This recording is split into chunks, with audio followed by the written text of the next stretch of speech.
In the closed-eye experiment, we paid attention briefly to the location of our minds. Let's look further into this, but now with our eyes open. Where are our minds? Are they central, in our heads, separate from the rest of the world? Or are they at large, undivided from the world? Others tell me that my thoughts are in my head. I accept this way of thinking about my mind, the public view of me. My mind is here, yours is there. But my private experience is different. My thoughts are not in my head here, simply because I don't find my head here. Instead, I find boundless awareness. This awareness contains both my thoughts and feelings and the world. My mind is undivided from the world. Here's a way of illustrating this.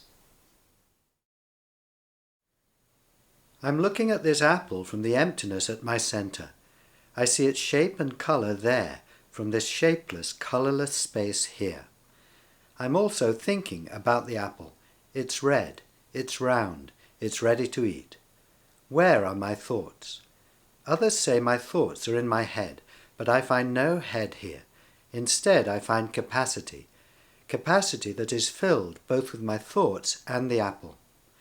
My thoughts about things are not distant and separate from those things. My thoughts are out there, connected to the world. Obviously, others do not see my thoughts there in the world, but my experience is different. My mind is at large in the world. I find no dividing line separating my mind from the world. It's the same with my feelings. I feel pleasure in seeing the color and shape of this mango. I feel a desire to eat it. My feelings and reactions are not contained inside a person here at my center.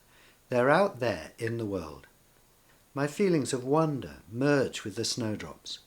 My excitement isn't separate from the fire. I'm capacity for a world filled with feeling.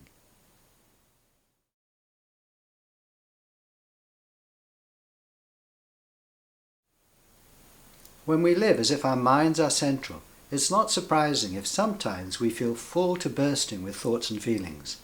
There's a lot of things going on in a very small space. But when we see that privately we're empty of mind at center, that all our thinking and feeling is out there in the world, a great weight lifts from our shoulders. How good it is to be free of our minds at center, and how our minds love to be set free in this way. When we let them go back into the world, they breathe and expand. We become more creative when we don't hold on to our minds at center, when we're consciously open to the source. And we become more warm and generous-hearted when we don't hold on to our hearts at center, but let them be where they belong, out there in the world.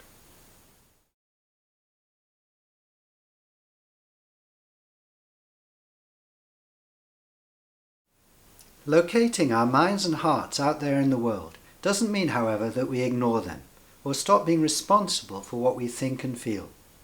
In fact, we're likely to be more aware and more responsible, not less. Our minds and hearts are no longer hidden inside us, but are out in the open, in front of us, so to speak, on show in the clear light of consciousness.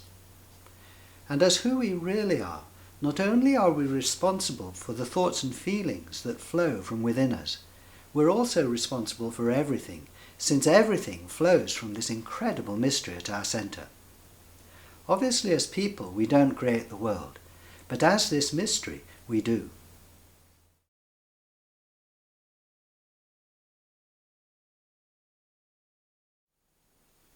One of the situations where there's a striking difference between our public and private identities is when we move.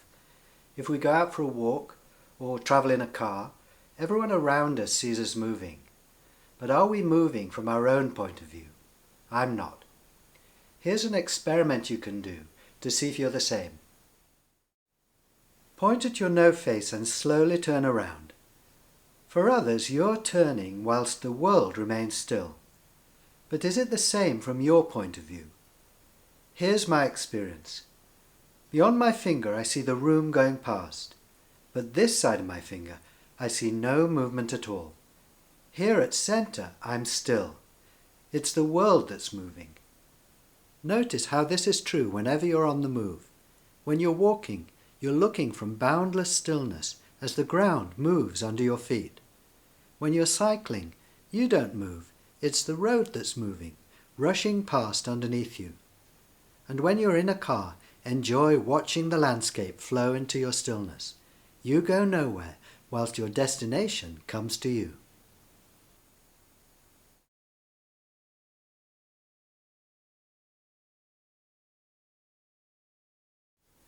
If we're only aware of our public identity, then we see ourselves as always on the move, and this can at times be tiring and stressful. We never quite stop, never quite rest. But if we're also aware of our private identity, aware of this stillness at the heart of our lives, then we find within ourselves profound peace and rest, even when we're rushing about. Being aware of this inner stillness is both deeply relaxing and energizing.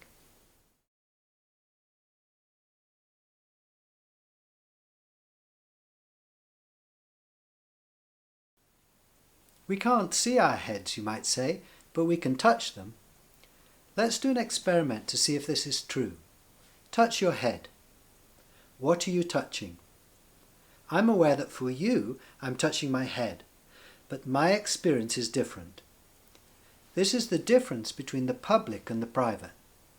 From my point of view, my hand disappears into empty space here at my center, and then I experience lots of sensations, but they're not happening in a head here, they're happening in boundless awareness. They don't solidify me into a thing here, they don't limit me. Even whilst I'm experiencing them, I remain spacious and at large. What do you find? Do your sensations add up to a head there at your center, inside which you're living? Or are you capacity for your sensations, just as your capacity for everything else?